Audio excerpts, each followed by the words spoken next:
네, 17거래일 만에 외국인이 돌아왔습니다. 외국인 순매수세 규모는 4,278억 원 규모였고요. 코스피는 0.98% 상승한 2,460에, 코스닥은 1.21% 올라서 820에 장 마감했습니다. 자, 시장에 맥을 짚는 이슈들로 오늘 일장 준비해 보겠습니다. 개장 전 체크리스트, 신일섭 벤자민 투자연구 소장 모셨습니다. 소장님 어서 오십시오. 안녕하세요. 안녕하세요. 네, 국제 유가가 지금 좀 돌연 급등하는 모습이 나와서 말씀을 드리겠는데 WTI 같은 경우는 전일장에 비해서는 1.21% 올라서 87달러 선에서 지금 거래가 되고 있습니다. 좀 빠른 급등세, 바이든 대통령의 이스라엘 방문, 역효과라는 분석도 좀 나오고 있는데요. 추이를 한번 지켜봐야 할 것 같습니다. 자, 준비한 개장 전 체크리스트 첫 번째 체크박스부터 확인하겠습니다. 네. 보시면 자, 미국의 대중 반도체 수출 통제 관련돼서 이 빈틈을 틀어막겠다라고 하는 이야기 나오고 있습니다. 네. 미국 행정부가 첨단 기술 수출 규제의 빈틈을 찾아서 중국에 판매하는 걸 방지하기 위한 조치들 준비해서 이번 주에 발표한다라고 하는 이야기인데요. 자, 업체의 칩 출하를 보고하게 하는 것, 그리고 외국을 통한 접근을 차단하겠다. 중국의 설계회사 무역 제한 목록에 추가하는 방안도 지금 검토 중이라고 합니다. 자, 이 문제에 대해서는 좀 어떻게 생각하십니까? 네, 앞에서 말씀하셨는데 어차피 결국은 HBM 관련해서 계속 갈 수밖에 없는 상황이고 별로 중요한 뉴스는 아니라고 생각이 됩니다. 아, 네, SK하이닉스 그때 반도체 발견됐다고 중국 폰에서 발견되고 나서 급등했죠. 그래서 이제 우리는 어떤 것이 가능한가만 아시면 될 것 같습니다. 그래서 이 샤인머스켓 농장에 비유해서 지금의 반도체 상황을 얘기 드렸었잖아요. 농부의 입장에서 다시 생각해 보면은 못 들으신 분도 계실 테니까 그동안은 샤인머스켓 농장의 농부들은 샤인머스켓의 당도를 누가 세계 최고로 가져가느냐에 다 몰두를 했어요. 그래서 이제 당도를 최고로 가져가면은 1등을 먹는 시장이었죠. 근데 그러다가 어느덧 이제 당도가 다 비슷해지고 더 이상 기술적으로 당도를 더욱더 높이지 못하는 순간이 오자 예. 이제 별로 관심을 안 갖던 샤인머스켓의 가지를 얼마나 예쁘게 자르고 얼마나 포장을 예쁘게 하는가 거기에서 이제 차별화를 둬야 되는 상황에 이르렀죠. 그러니까 반도체로 따지면 이제 당도를 높이는 것은 반도체에서는 이제 나노 단위로 더 내려가는 예. 미세화 공정에 들어가는 이 부분을 얘기하는 건데 거기서 이제 막혔죠. 더 이상 비메모리 반도체에서는 3, 2, 1, 0점 몇으로 가는 시대가 왔고 메모리에서는 X, Y, G, A, B, C로 나가는데 B가 12, 11 막 이렇게 가니까 메모리 반도체도 이제 10단위 밑으로 한 자릿수로 가는 지금 상황에 이르렀으니까 그것을 제가 샤인머스켓의 당도를 높이는 것에 한계에 부딪혔다고 표현을 하는 것이고 그 다음에 이제 포장이나 테스트 이 검사 쪽 테스트 검사 패키징 이런 포장들 이런 쪽이 이제 차별화될 곳이 그거밖에 없으니까 그쪽으로 지금 가는 흐름 그래서 후공정이 굉장히 강화가 됐다. 예. 여기까지 설명을 드렸죠. 그래서 이제 그쪽에서 또 HBM을 타고 그쪽이 더욱더 부각이 되고 있는 거예요. 양쪽에서. 그러니까 이 당도를 높이지 못하는 그 전공정의 한계, 샤인머스켓 농부에서 한계는 이제 거기서 어떻게 되냐면 예. 낙과를 줄이는 대로 가는 거죠. 당도를 더 이상 높여봤자 소용이 없거든요. 전 농장이 다 그 당도예요. 그리고 남은 농장들은, 살아남은 농장들은. 그래도 이제 낙과를 누가 줄이느냐로 간 거거든요. 반도체에서 따지면 수율을 누가 높이는 쪽으로 가는 거예요. 왜냐하면 비메모리 반도체에서 예를 들어 TSMC 삼성전자 둘이 남았는데 이제는 거기서 숫자의 싸움은 이제 비등비등하기 때문에 예. 맨날 그러잖아요. 마이크론이 왜 지르고 있죠? 마이크론은 샤인머스켓 농장으로 따지면 퇴출됐던 농장주예요. 당도의 게임에서 져가지고 갑자기 오더니 내가 너네보다 훨씬 더 단 샤인머스켓을 개발했어. 질러보는 거죠. 근데 이렇게 말하겠죠. 그래서 너네 몇 송이나 생산할 수 있는데 이 게임으로 가는 거거든요. 그러니까 수율이 중요하기 때문에 어닐링 공정과 관련된 종목을 봐야 된다. 그래서 지금 어닐링으로 갔죠. 근데 이제 전공정 하면은 우리가 이제 웨이퍼를 가공하는 어떤 그 그렇죠. 단계고 네. 후공정은 아까 말했듯이 검사하고 포장하는 거잖아요. 네. 근데 우리가 아시다시피 8대 공정 다 있는데 3대 공정이 노광, 식각, 증착이잖아요. 근데 노광에서는 ASML이라는 압도적인 기업이 있어서 우리나라 기업들이 아예 힘을 못 쓰고 있고 식각은 랩리서치라는 압도적인 기업이 있어서 힘을 못 쓰고 있어요. 네. 그 증착에서 우리나라 4대 왜 우리나라 장비 업체 4대 업체라고 하면은 주성 엔지니어링, 원익 IPS, 테스, 이런 애들이 꼽혀요.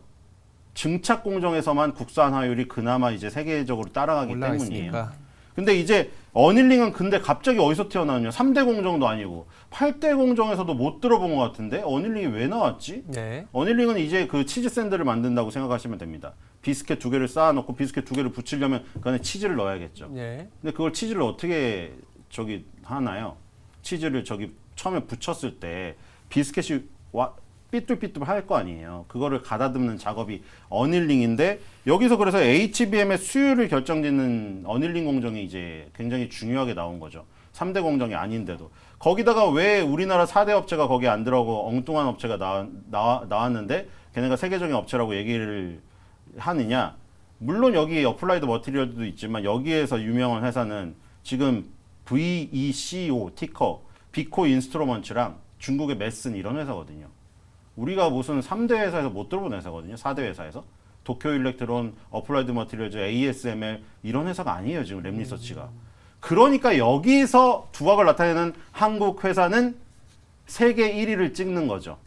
그러니까 지금 전공정 장비에서 어닐링 장비 쪽이 굉장히 강한 것이고 특히 여기서 SK 하이닉스 벤더가 더 강한 거죠. 그래서 여기서 레이저 어닐링과 수소 고압 어닐링이 있습니다. 근데 이게 두 개가 경쟁 상대가 아니란 것을 지금 확실히 아셔야 돼요. 경쟁이 아닙니다. 예를 들어 레이저 어닐링 장비에서 SK 하이닉스를 잡은 것은 DIT고요. 삼성전자를 잡은 것은 이오테크닉스입니다. 근데 수소고압 어닐링 장비 HPSP 여러분들 좋아하시는 요즘에 좋아하죠. 여기에 주력 벤더는 누구죠? TSMC예요. 그러니까 이게 무슨 얘기죠?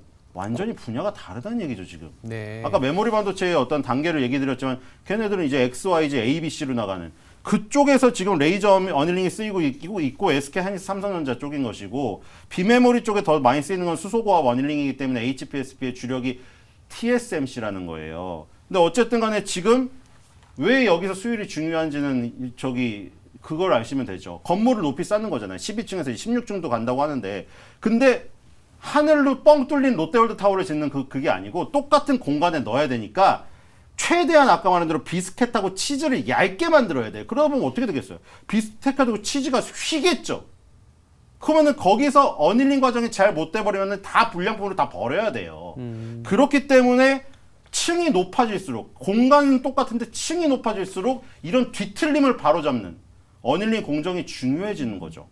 그러다 보니 레이저 어닐링이 SK 하이닉스, DIT, 삼성전자, 이오테크닉스, 수소고압 어닐링 장비에는 HPSP랑 최근에 특허로 굉장히 지금 HPSP랑 어떻게 한판 해보려는 예스티 요렇게 4개가 HBM 관련 전공정 장비주에서 강세를 띠는 종목이며 네. 그리고 수율하고 결정적인 관련이 있는 네. 이런 쪽이라고 볼 수가 있겠죠.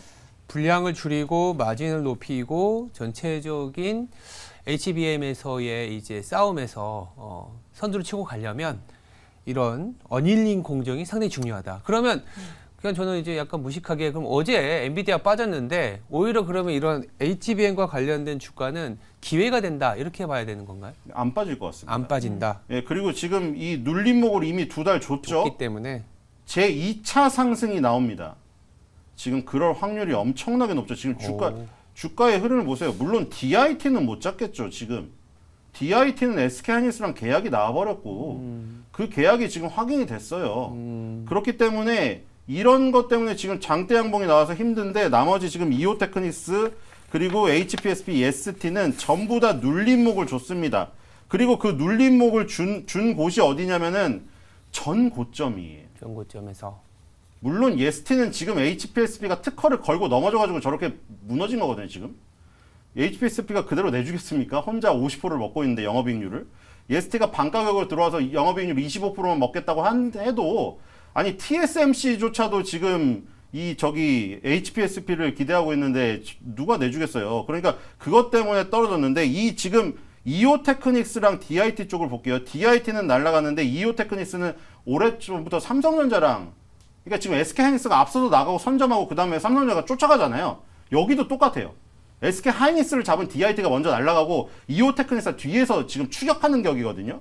이오테크닉스가 2달간 조정한 데가 어디냐면 2014년 고점이거든요. 그 고점을 무려 8년간의 매물벽을 뚫어놓고 거기서 한 번 출렁인 다음에 다시 출발하려고 하고 있잖아요. 네. 만약 여기 매물이 소화가 된 거라면은 두 번째 상승은 더 클 수가 있다는 얘기죠. 2차 상승을 기대한다. 오히려 오늘 HBM 관련주는 엔비디아 영향에서 크게 잘 좌우되지는 않을 것 같다. 네. 이렇게 좀 정리가 되네요. 네, 좋습니다. 네. 자, 그러면 체크박스 두 번째 한번 확인해 보도록 하겠습니다. 자, 포스코 그룹에 집중을 하는 ETF 상장 지수 펀드가 어제 출시가 됐습니다. 이번 ETF 출시를 한 한국투자신탁운용에서는 이렇게 밝히고 있는데요. 최근 2차 전지 관련주 주가가 조금 시련을 겪고 있다. 하지만 확실한 성장이 있는 산업을 향한 뚝심 있는 투자가 필요해서 ETF를 출시한다라고 설명을 하면서 네. 결국은 포스코 그룹주들 모아서 투자를 해 나가는 것이 2차 전지 투자에 좀 확률적으로 좋지 않을까라고 하는 이야기를 전하고 있는데요. 어떻게 관련해서 수급의 영향으로 기대감이 있어서 그동안 조금 포스코 그룹주들은 상대적으로 괜찮은 흐름을 보였었는데 앞으로는 좀 어떨 거라고 보십니까? 뭐 지금 이런 식으로 흘러가고 있잖아요. 처음에 에코프로 그룹에서 포스코 그룹으로 갔다가 그 다음에 세 번째가 LS 그룹으로 갔거든요. 예. 이 세 개가 전부 변화의 중심에 있는, 뭐 에코프로는 아예 그냥 생 땅에서 신화를 이룩한 지금 새로운 그룹으로 탄생이 됐고 2차전지 그룹으로, 그 다음에 이제 기존의 이른바 굴뚝 산업이죠. 포스코 포항제철이잖아요. 그 다음에 LS 전력 깔아주는, 우리 이른바 뭐 사이클 경기 민감 사이클을 크게 타고 왔다 갔다만 했던 전통적인 산업을 위주로 하는 그룹이 완전히 2차전지로 변신을 하자 네. 에코프로에서 굉장히 열광하던 개인들이 2번 타자로 포스코를 택했고 3번 타자로 LS를 LS. 택했습니다. LS 그룹이건 포스코 그룹이건 지금 계열사들의 주가 흐름을 보세요. 거의 판박이거든요. 종목명과 종목 코드를 지우면 어떤 게 어떤 그룹의 차트인지 알 수가 없을 정도로 똑같아요. 지금. 그래서 이제 포스코가 2번 타자였는데 포스코는 뭐 장점이 하나 또 있겠죠. 지금 뭐 제철에서 굉장히 다져진 그런 부분들을 온 전사적으로 2차전지 쪽에 쏟아부으니까 유기적인 관계가 더욱더 협력이 되고 있다. 예를 들어서 지금 포스코 홀딩스는 뭐 이거 사실 자원외교 그때 막 때릴 때만 해도 그쵸, 그때 분위기 상당히 안 좋았죠. 네. 정권 바뀌고. 근데 지금에 와서는 그게 정말 보물단지가 됐죠. 그래서 거기에서 나오는 것들, 호주 리튬 광산이랑 아르헨티나 염호, 이 양쪽에서 나오는 것들, 광산하고 염호에서 나오는 것들이 다 이 알고리즘이 틀린데 각각의 장단점이 있어가지고 때때에 따라서 이거를 활용할 수가 있어요. 그 다음에 포스코 퓨처엠, 포스코 케미칼로 더욱더 사실 사람들이 잘 알겠죠. 이름이 바뀌었는데 퓨처라고. 이 포스코 홀딩스로부터 안정적인 원재료를 조달받다 보니 예를 들어서 LNF보다 강점을 가질 수가 있는 부분이겠죠. 물론 에코프로 BM도 에코프로에서 그런 연결된 고리가 있죠. 에코프로 머티리얼즈 전구체부터 시작이 되죠. 에코프로에서 원재료를 주고. 그래서 이 포스코 퓨처엠이 안정적으로 받을 수가 있는 부분이다. 그리고 만약에 지금 LFP 배터리에 대한 얘기가 나오면 얘네는 그럼 또 거기에 변화에 그냥 바로 연동될 수가 있어요. 포스코 인터내셔널이 또 있잖아요. 우리 미생 드라마에 나왔던 상사. 예, 그렇죠. 거기서 인산 리튬이 나와요. 포스코 인터내셔널이 광구에서 뽑아내가지고 저기 트레이딩하는 거에서, 그다음에 포항 제철소에서 부산물로 산화철이 나와요. 이 세 개를 합치면 뭡니까? 리튬, 인산, 철, 이게 LFP네요. 그러니까 LFP로 만약에 가더라도 얘는 남은 거 가지고 조합해가지고 만들어가지고 저기다 줄 수 있어요. 포스코 퓨처엠에다가. 포스코 퓨처엠은 호주 리튬 광산에서 리튬 나오죠. 아르헨티나 염호에서 니켈, 뭐 망간 뭐 이런 거 나오죠. NCM을 가든 LFP를 가든 어떻게든 알파벳 조합해가지고 다 만들 수가 있기 때문에 굉장히 그런 부분에서 유리하죠. 그 부분이 포스코 홀딩스, 포스코 인터넷, 포스코 퓨처엠 이 세 개가 25%씩 75% 네. 비중을 담은 펀드가 나온다는 게 이 내용입니다. 근데 아까 처음에 말씀해 주신 거는 이 6개의 종목 이름을 지우면 차트가 다 똑같다. 네. 그 말은 뭐냐면 떨어질 때 또 다 같이 떨어지는 거죠. 그리고 거기다가 포스코에만 집중된 6개의 집중 투자다. 2차 전지가 핫할 때는 상당한 모멘텀이겠지만 또 자금이 빠져나가기 시작하면 또 한없이 빠져나가는데 그런 상하방 리스크가 굉장히 큰 ETF가 되지 않을까라는 걱정도 있습니다. 근데 뭐 그렇게 말하시는 분들 많습니다. 저도 그런 얘기가 수긍이 가고요, 사실. 왜냐면 지금 BBIG라고 옛날에 그 나왔던 굉장히 정부에서 민다는 펀드 지금 기억이나 나십니까? 지금? 그러니까요. BBIG BBIG가 어디 갔죠 지금? 반도체 아무도 몰라요. 뭐 바이오인가요? 네, 아무도 몰라요. 지금. 그러네요. 그러니까 지금 그런 것들이 정부에서 그렇게 밀어줘도 안 되는데 지금 이렇게 하나의 자산운용사에 나온 것들이 뭐 크게 저기가 되겠느냐. 그리고 아까 말한 대로 지금 뭐 2차 전지가 지금 한때 가장 강했던 때는 꺾였잖아요. 네. 그래서 지금 그림을 보면은 3달째 조정인데 그러니까 뭐 펀드라는 어떤 특성이 있겠죠. 적립식으로. 막 이거를 장기적으로 굉장히 좋게 보시는 분들은 야 오히려 나는 펀드를 뭐 한 방에 일시불로 넣는 경우도 있지만 대부분 적립식으로 불입을 하기 때문에 거기 뉴스 내용에도 있더라고요. 지금 오히려 하락 상황이 오히려 좋다. 적립식으로 불입을 해서 내려갈 때 꾸준히 모아놨다가 평균 단가를 낮춘 다음에 한 번에 돈이 쌓였을 때 올라가는 게 훨씬 더 좋다. 뭐 그렇게 장기적으로 보시는 분 좋은데 네. 어쨌든 아까 말씀드렸다시피 에코프로그룹, 포스코그룹, LS그룹이 동일이 세 그룹이 다 똑같이 움직이고 있어요. 네. 근데 기술적으로는 10개월 선에 오고 있다는 게 일단 그 부분에서 또 단기적으로 반등권에 드는. 반등권에 오는. 왜냐면 10개월 선에 진입하는 게 그동안 너무 가파르게 상승했기 때문에 10개월 선조차도 지금 몇 개월 만에 최초로 닿는 거거든요. 네. 저기에 닿는 순간 강한 반등이 세 그룹 동이 나타날 가능성이 굉장히 큽니다. 알겠습니다. 네, 좋습니다. 자, 그러면 저희가 세 번째 체크박스 바로 확인해 보도록 하겠습니다. 자, 세 번째 체크박스는 유류세 인하 관련된 뉴스입니다. 자, 이팔 전쟁에 아무래도 유가 부담으로 또 다가올 수 있기 때문에 유류세 인하를 연말까지 확대한다라고 하는 소식이 나왔습니다. 물가를 잡자고 하니까 이 세수 부족 문제가 다시 한번 불거져 나오는데요. 세수가 지금 60조가 펑크난 상태 지속되고 있습니다. 자, 높은 물가에 대한 서민 부담을 고려해서 결국은 유류세 인하 이 부분도 12월까지 연장을 하기로 했다라고 하는 것이고 이제 국내 유가 상황을 좀 보면은 7월부터 꾸준하게 증가를 해오고 있습니다. 최근에는 다소 지금 정점을 찍고 하락세를 보이고 있는데 네. 통상 국제 유가에 한 2주에서 3주 정도의 시차를 두고서 반영이 되고 있는 상황이다 보니까 이거 또 어떻게 될지 올라가겠죠. 좀 고려를 해야 될 것 같은데요. 자, 그러면 결국 우리 또 증시에 미치는 영향도 한번 좀 고려를 해볼까요? 네, 저번에도 얘기 드렸는데 조선주를 해야 되지 않을까요? 조선주다. 네, 우리나라 오일주는 하지 마세요. 안 올라요. 왜냐면 국제유가가 올라서 판가에 전가를 시키면 되는데 혹은 무슨 시추 탐사 부분이 발달이 되어서 오일을 뽑아낼 수 있다면 좋은데 우리나라 땅에서는 오일이 한 방울도 나지 않고요. 그래서 엑스모빌, 쉐브론 같은 흐름이 안 나오는 겁니다. 그럼 우리나라는 정제해서 파는 거, 원유를 정제해서 파는 제품이 뭐예요? 휘발유, 경유, 등유. 이게 가격이 올라야 되는데 아시다시피 밀가루 업체 찾아가고 라면 업체 찾아가서 오히려 지금 판가에 정가를 시켜야 할 상황에서 인하를 시키고 있는데 정유사는 뻔하잖아요. 딱 3개 있는데 3-4개 있는데 지금 유류세도 연장한다고 하는데 여기서 만약 더 오르면 옛날에 또 그 얘기 또 나옵니다. 너네 이익에서 깎겠다고. 영업이익률 3%도 안 돼요. 정유사업이. 그러니까 정유사가 살 길 찾으려고 나프타 화학회사에 안 남기고 자기가 정제해서 팔려고 하잖아요, 지금. 그런 상황에서 유가가 지금 판가에 전가될 리가 만무하며 정부에서 오히려 뺏어간다. 그렇기 때문에 조선주가 오히려 지금 유가의 상승의 수혜를 받겠죠. 저번에 삼성중공업 얘기를 드렸지만 뭐 그 드릴십 다 처분했다고 얘기 드렸죠. 네. 네. 근데 물론 드릴십 처분한 거 헐값이에요. 그거. 삼성중공업 옛날에 잘 나갈 때 그때 팔았으면은 지금 판 가격의 3배는 받아요. 근데 문제는 뭐냐면 그거 고철 덩어리 아니면은 거의 괜히 도크만 차지하고 있어가지고 저 유지비만 나가는 그 상황을 일단 타게 했다는 거예요. 네. 그거를 왜 사갔겠어요? 그 드릴십을 왜 사갔나요? 해상 유전을 팔 때 필요한 건데 지상의 유가가 오르니까 해상 유전을 팔 효율성이 생기니까 삼성중공업이 재고로 묵혀놨던 게 되게 싸게 매물이 있으니까 얼른 상한 거죠. 해외 선사들에서. 삼성중공업도 땡큐죠. 그리고 나서 이제 삼성중공업이 그러면 이제 새로운 배를 수주하거나 새로운 해양 플랜트를 해야 되는데 그런 게 지금 나타나고 있죠.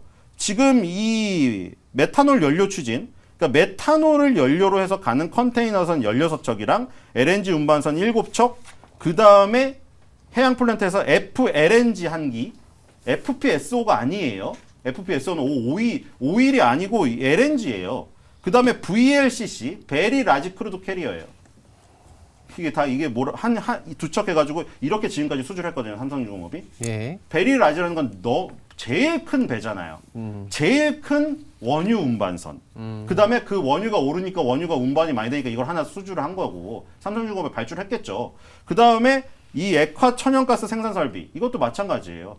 유가가 너무 다 오르다 보니까 대체인 천연가스가 지금 오르는 거죠. 유가를 갖고 있는 애들의 카르텔을 깰 수 있는. 그러니까 삼성중공업의 FLNG가 발주가 돼서 이거를 수주한 거고. 네. 그다음에 또 카타르 게 남았죠. 카타르가 1차에서 이 LNG 운반선 65척 발주했을 때 결과가 어땠나요? H한국조선해양 17, 하나오션 19, 삼성중공업 18 가져갔습니다. 나머지 중국 후동중화가 11척 가져가고 일본은 한 척도 못 가져갔어요. 네. 결국에 두 번째 발주돼도 또 비슷한 상황이죠. 삼성중공업 최소 10척에서 15척은 그냥 받아가는 거죠, 이거. 결국 그렇기 때문에 네. 삼성중공업은 지금 주가가 오르면 오를수록 중동 국가라던가 지금 그 뭐 유가를 개발해야 될 뭐 쉘이라던가 이런 회사가 개발을 해야 되는 어떤 명목이 높아지면 높아질수록 삼성중공업이 받아갈 물량은 그냥 퍼센트지로 나눠지게 되어 있다. 우리가 유가가 오르면 보통 정유업체를 바로 바라보는데 네. 뭐 가격 전가 시킬 수도 없고 그렇기 때문에 오히려 유가 상승으로 수혜를 받는 건 우리나라에선 조선주다. 뭐 이렇게 정리가 돼 있네요. 네. 자, 그러면 저희가 또 오늘장에서의 조선주 흐름도 한번 살펴보도록 하겠고요. 자, 그러면 오늘 말씀해 주신 신일섭 소장님 보내드려야 될 것 같습니다. 감사합니다. 감사합니다.